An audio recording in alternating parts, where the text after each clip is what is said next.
Well, hello there. First time at Seven City Church. I'm so thrilled to be here. My name is Sheila Harper, and I'm the founder and president of Save One, what Pastor Stephen was talking about just a few minutes ago. And I know it's not normal, and it's not every day that you come to church, and I know you're not thinking like, man, I hope we can get a really good sermon on abortion today. You know, it's not like we haven't heard enough about it in the past few weeks, but I am here to tell you we have a compassionate response to this issue. We're helping the men, women, and families after abortion, and sometimes we get the question, well, why are you helping those people afterward? Isn't it too late for them? Aren't we trying to stop abortion on the front end? And yes, we are, but we at Save One see that this is the missing link. This is the part that we have not addressed, those who made this choice. Just during the tenure of Roe, we had 65 million abortions that happened just in our country. That's 65 million women, 65 million men who lost fatherhood. There's 2 sets of grandparents attached to each one of those children. And so what we do is we resource the local church because the local church is where the power is. We can't keep thinking politics is going to do something for us.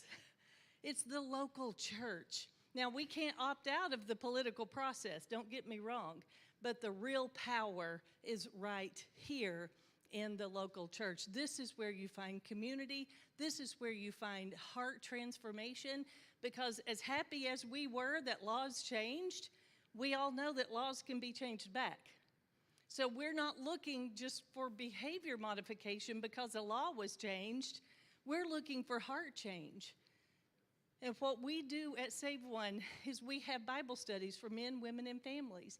One of the reasons why I am so passionate about this subject is because I was one of those 65 million. At 19 years old, I got pregnant.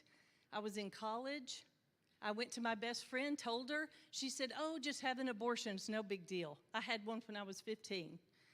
And so I thought, oh, well, she seems okay. And she said, it's no big deal. Those words just kept resonating with me, no big deal.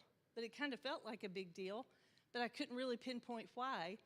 She helped me make the appointment. And as that day got closer and closer, I'll never forget that day. It was March 29th.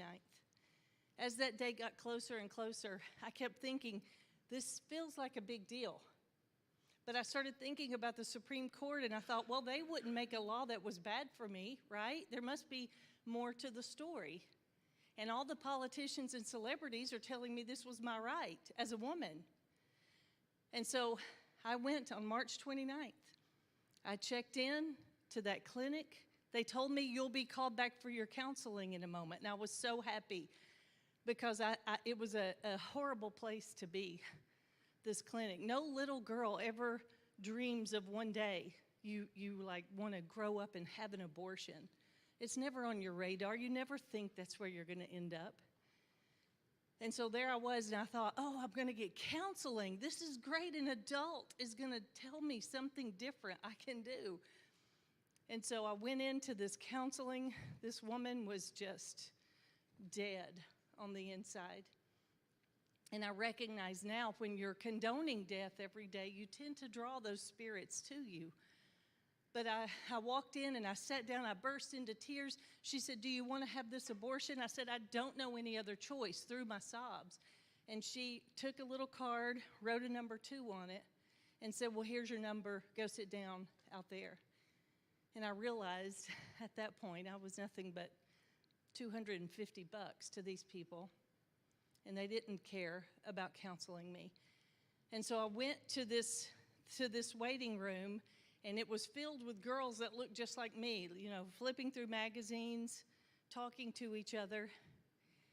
And by the time they started calling numbers, the whole room was filled to beyond capacity. There were girls in every chair, on every arm of every chair and couch. There were girls sitting on the floor. There were girls lined around the walls. And so they started calling numbers. They called number 1, and then they called number 2. And I had to get up and make my way through the maze of girls. I went into the next room, and I offered my first child to these strangers for $250 because I thought it was no big deal. When they got through, I couldn't walk, so they just kind of drugged me into the recovery room, and they dropped me down on a beanbag chair. That was the recovery room. It was filled with those chairs.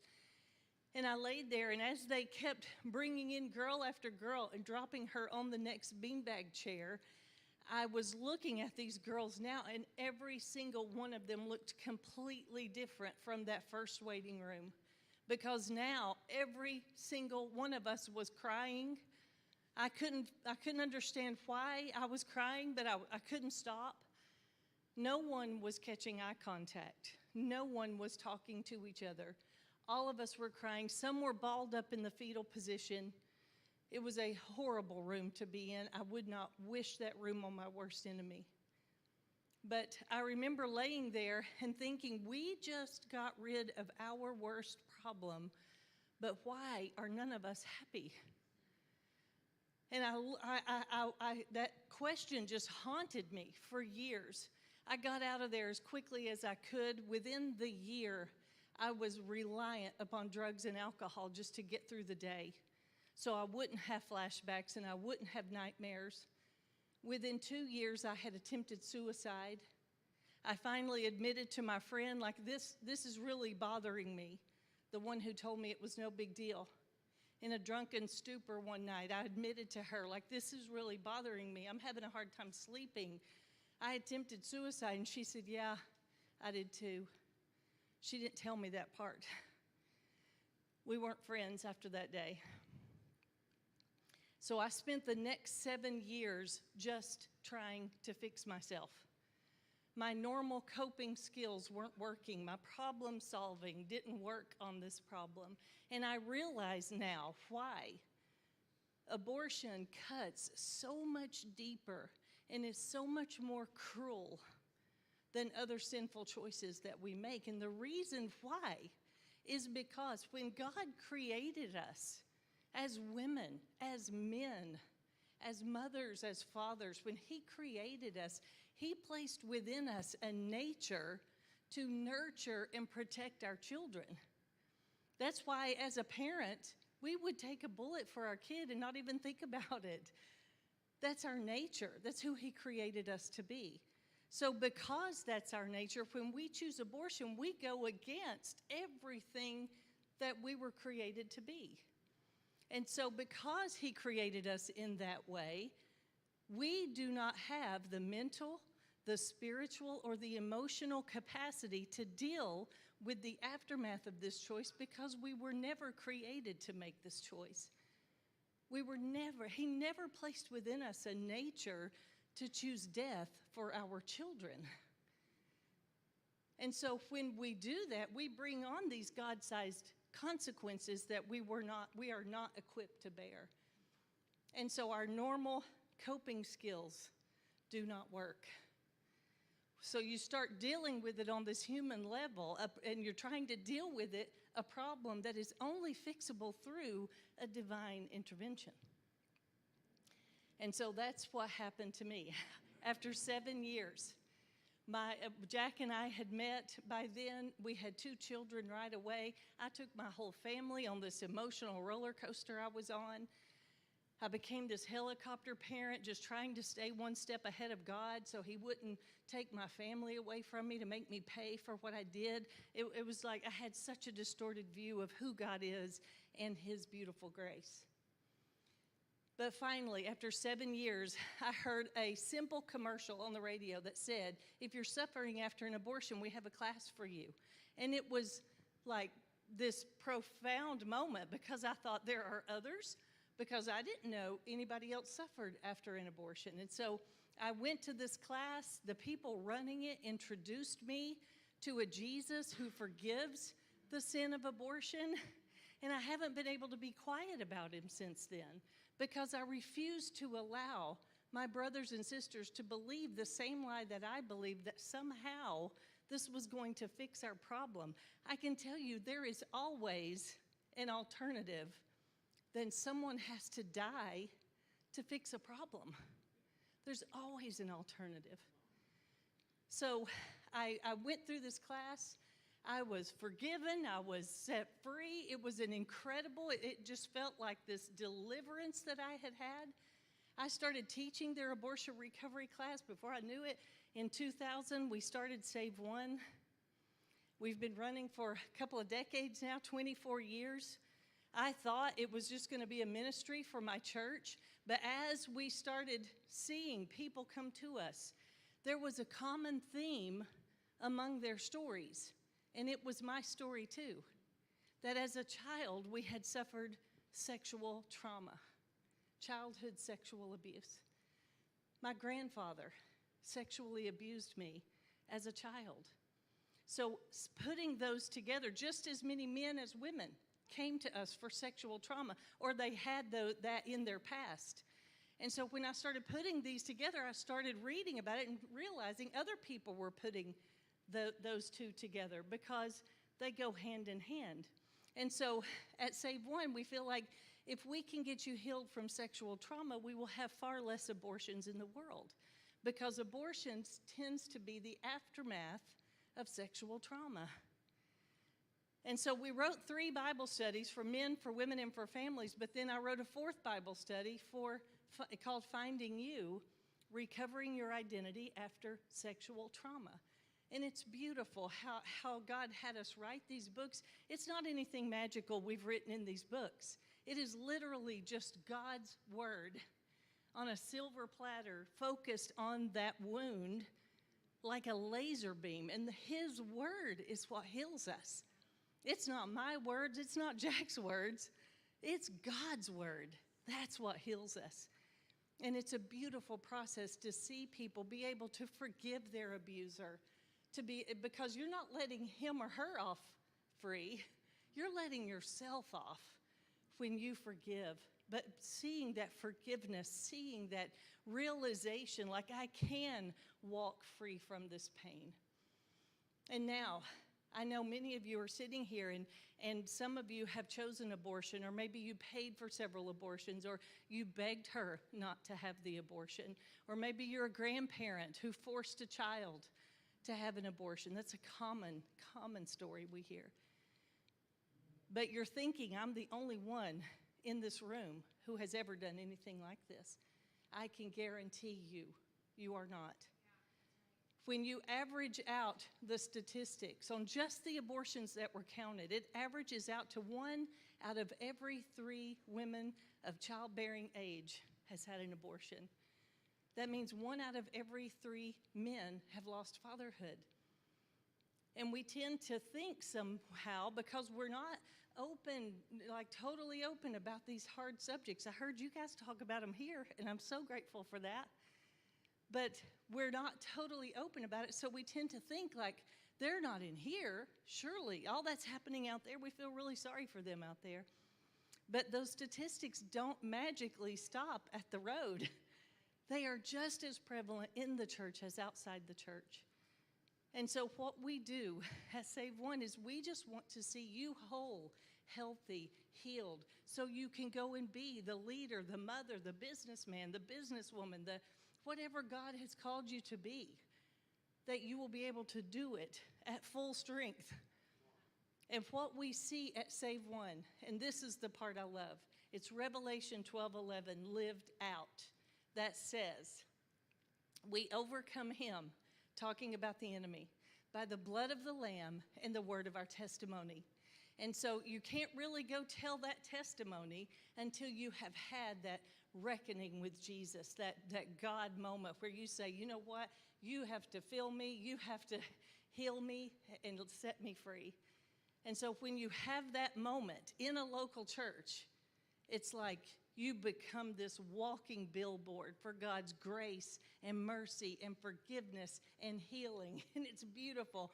And let me tell you, it's not that you go through the Save One program and you end up, we're going to put you on the stage telling everybody. I tell people all the time, some of the greatest ministry we ever do is sitting at your dinner table and raising your kids to value life, talking to your neighbor, And before you know it, you may be telling your story in a confidential place and changing their minds, because we overcome the enemy by the blood of the Lamb and the word of our testimony. And so that's why I know that abortion recovery is the key to making abortion unthinkable even before it becomes illegal in all 50 states. It's an incredible moment to see, and I want that for all of you. What I thought was just going to be a ministry I had at our church has now grown to over 400 chapters in 28 nations. It's an incredible thing to see. We didn't grow to that size because Jack and I are some kind of marketing gurus. We grew to that size because the need is so great. There are people hurting in our communities and in our churches. And so that's what we do in a nutshell. I mean, I know it's a heavy subject, but there is victory like you have never known if you have never laid this burden down. Victory and healing and forgiveness. And so listen, we want to meet you. We'd love to hear your story. We want to hug your neck. All our resources are available out there on the table. Come and get a t-shirt. Come and talk to us, because we would love to meet you and talk, okay? Thank you so much. Good morning. You guys have a treasure in your pastors. I hope you know that. They are incredible. I'm going to be in Luke 15. If you want to turn there in your Bibles, I'm going to start out with a verse that's a little bit apart from that, but absolutely goes along with that. So I'm in Deuteronomy 30, verse 19. I think we're going to have them on the big Bible up here. Yep, that's cool. It says, I call heaven and earth as witnesses today against you, that I have set before you life and death, blessing and cursing. Therefore, choose life, that both you and your descendants may live. Now, arguably, this is the last time that Moses addressed all of the children of Israel. He did, and I recognize that he had some other moments where that there were other words that he spoke, but this is the last time that he spoke to the whole crew that he'd been traveling with for a little bit. And you guys know, as we all passed through that childhood phase where parents were sending us off to school, or we have kids that we have sent off to school. You want to say the important things right at the last minute before people leave, right? Like you guys remember when you were in like the 3rd or 4th grade and your mom or dad was asking, hey, did you brush your teeth and did you put on deodorant? Because stinky kids aren't cool at school, right? And then there's a little bit more serious question that comes from the parent side. It's like, did you get your lunch? Do you have your gym clothes? Because I'm not running back and forth to school all day, you know? And then they get even a little more serious as kids start driving. Hey, put your phone down. Put your seatbelt on. Look both ways before you pull out. We want to take care of people as they're leaving. And here's Moses, and he's not going to talk to them again. He knows that. And he said, I call heaven and earth as witnesses. He didn't just say, Aaron and Hur, come here. I need to talk to you guys, and I want them to be witnesses, what I'm saying. He called heaven and earth as witnesses. He called all of heaven and all of earth to be a witness to what he was saying here. God puts things in his word so that we look at them and we remember them and we live by them. And if we live by them, there is a good consequence to our decisions. And if we don't, there's tough consequences to our decisions. And then these decisions that we make, they're not just about our life. They're generational. It's what it says right there. Choose life that both you and your descendants, your children, your children's children, people are affected by the decisions that we make. And so God wanted us to have that, so he made sure that this was recorded for all of eternity. For us, for today. If he tarries for 1,000 years from now. If he doesn't tarry, it's still going on in heaven forever. Jesus recognized that decisions that we make, the choices that we make, have consequences. And so he taught about it over and over and over as he was doing ministry for 3.5 years here on earth.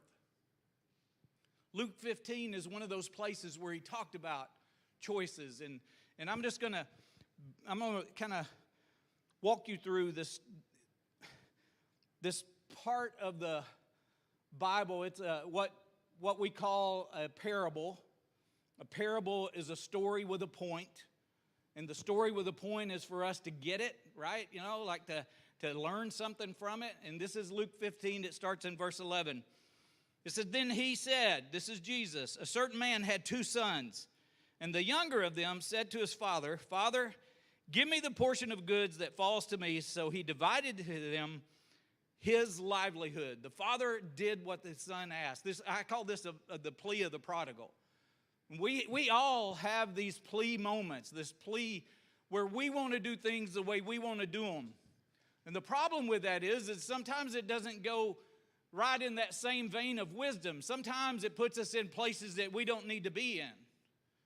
It puts us in spots and it brings consequences to things that we don't want to deal with the consequences of. It's about possessions, for sure. The kid wanted the possessions that was coming with it. But listen, what he was like I was when I was 13. I want what I want, and I want it now. And I don't want to wait on it. I want it now, and I want to do it the way I want to do it. It's what happened with Sheila at 19.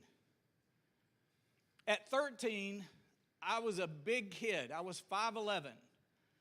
I had 8 chin hairs, and so I was kind of the rogue of the bunch, you know. I'm 5'10" now. They don't tell you about that cruel little thing that happens. You 30-year-olds, yeah. I'm like, yeah, it's coming. It's coming. But my friends and I, we decided we were going to start our drinking career. We thought we would be cool. We see the other guys and how cool they are, then we're going to do this. So for weeks, I let those 8 chin hairs grow. And we devised a plan where we would camp out in a field, and in that field, we would walk across the street to a convenience store, and we would buy beer. Me being Mr. 5'11" with 8 chin hairs, I got nominated to make that move. And so I walked into the convenience store. I got 6 quarts of Country Club malt liquor. Don't judge me. I brought those 6 quarts up to the counter, and I pulled out all of my quarters that I had in my pocket. If you're a convenience store owner or clerk and somebody's paying with quarters for beer, just take a pause for a second. So I got my sacks of Country Club liquor. I went back to the field where we were camping out, and we drank over there. The guys that I hung out with, they didn't really have the same problem that I had. This is what happened with me. I unlocked a rage in a 13-year-old that I had no control over. I became that guy that was constantly asking, "Can you take me to get me some alcohol? Can you take me to get me beer? I have money. Will you go buy me beer? Will you just run me to the store and let me see if they'll sell it to me?" I did that as a 13-year-old. All of my teenage years, 13 through 19, I was obsessed with alcohol. It was a daily thing for a 13-year-old, a 14-year-old, all the way through. It didn't stop in my 20s. In fact, it got much worse. In my 20s, though, something amazing happened, is that I met the most beautiful, the most incredible woman that I had ever laid eyes on. In fact, I'm going to shock y'all. We didn't go to Bible college, okay? I was sitting in a bar in downtown Chattanooga, and she came walking by. And I looked at my friend that I was sitting with, and I said, "I am going to marry that girl right there." And he looked at me, and he said, "You're an idiot. You don't even know her." And I said, "I'm going to find out." And so I pursued her and found out who she was. We went out on our first date, and here's what happened on the first date. I did what alcoholics do. I drank. In fact, I drank so much that by the end of the evening, our parting moment wasn't a cute little kiss. It was her finger in my face, and she said, "If you even think my name, don't say it out loud." That was the impression I had made as an alcoholic. And so I had to work very hard to get back to the second date. For men in the room, if you're single, I have a dating hack for you. If you're trying to go out with a single girl and she lives alone by herself around the 28th of the month, money can run out. And they're hungry. So they will go out with you even if they don't like you. You can follow me for more hacks. I've got them. It worked. So we went out again, but there was nothing really that happened that time. And then we started going out, and things got real serious. We got married in a hurry. And then about, I'm going to say, a few years into the marriage, Sheila found her healing from the abortion. And it wasn't any longer that we're partying together and the same people that we were that got married. She got her healing, and she decided that, well, Jack could be touched by Jesus the same way I was. So I became her project. If you've never been anybody's project, wow. We would have these incredible fights when we didn't get up and go to church together. She wouldn't go to church without me, so if I wouldn't go, then she'd just be steaming mad. And she would make my life miserable all week.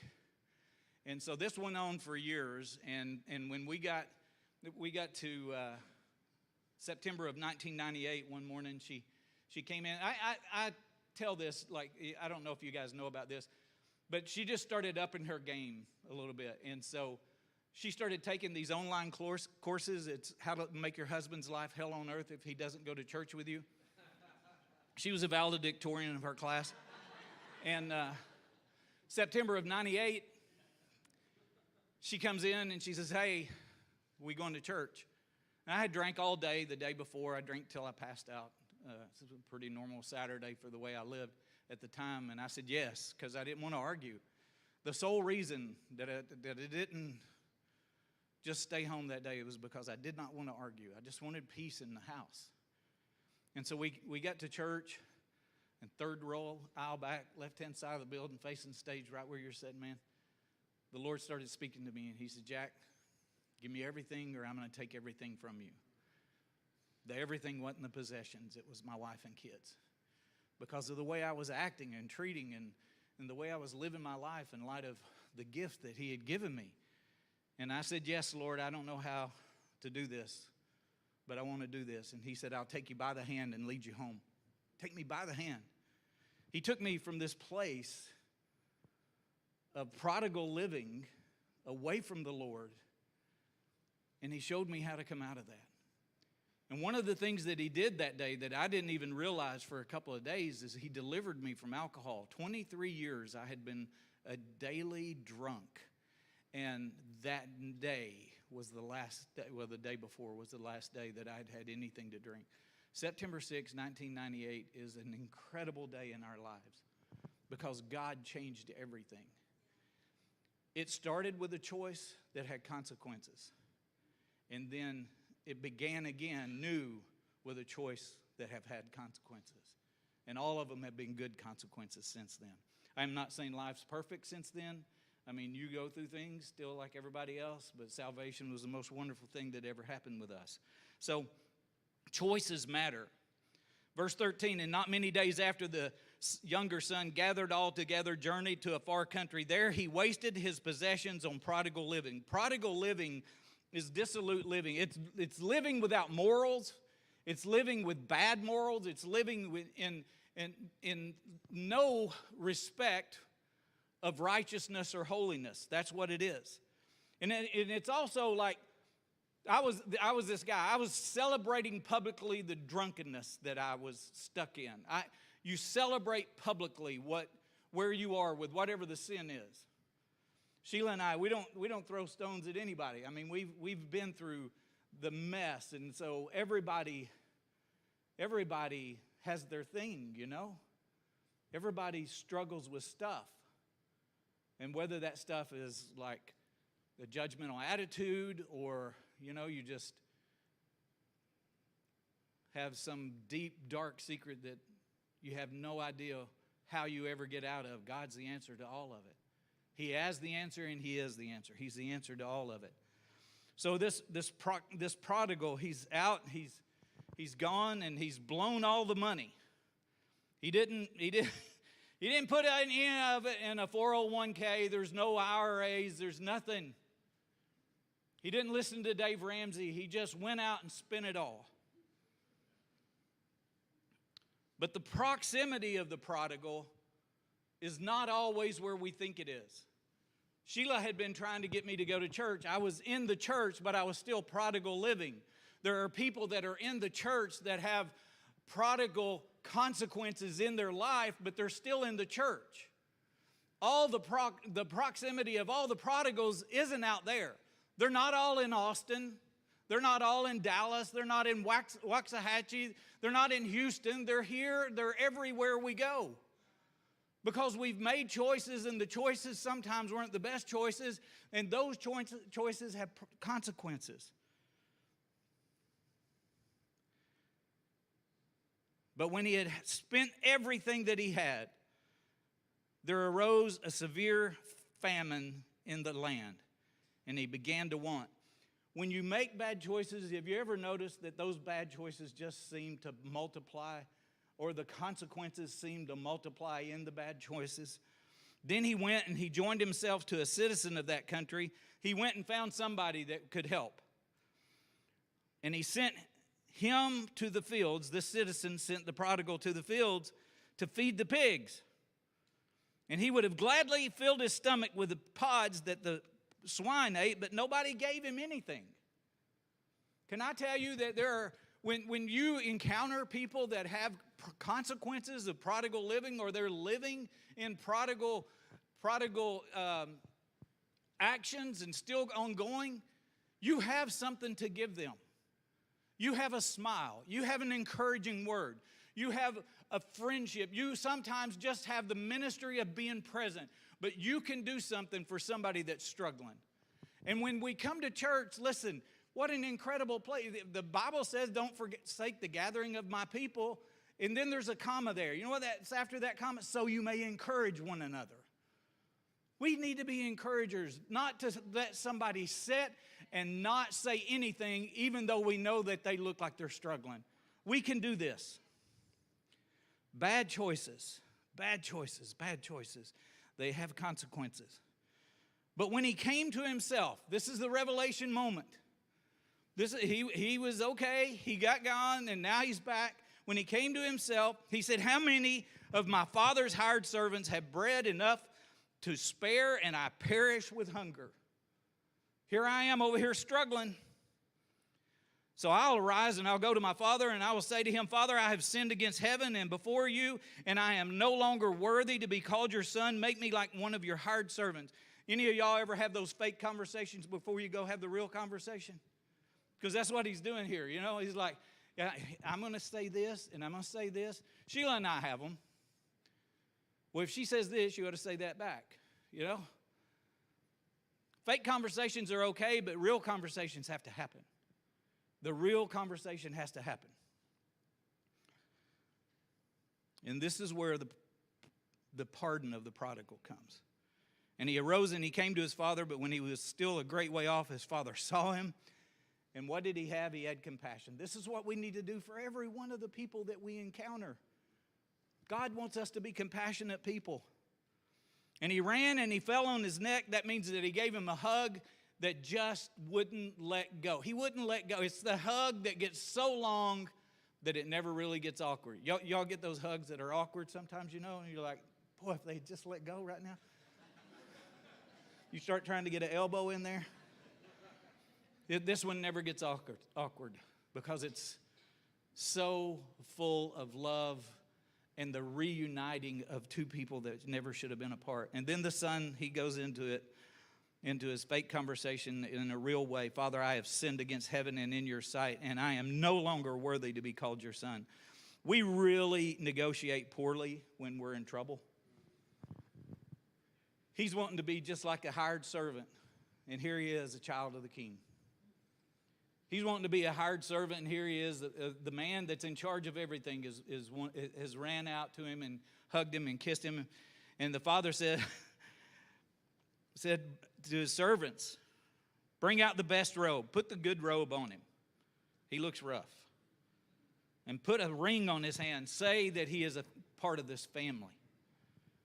And put sandals on his feet, because he ain't had a pedicure in a long time. Them looking rough. And then bring the fatted calf here. It's veal time, guys. And let us eat and be merry, for this is my son who was dead and is alive again. He was lost and is found. And they began to be merry. With the keyboards, please. Listen, guys. He's waiting for us. He's always waiting for us. The people that we've had trouble with in the past, they're ready. We can reconcile. Family members, it doesn't matter what it is. Forgiveness is for you, it's not for them.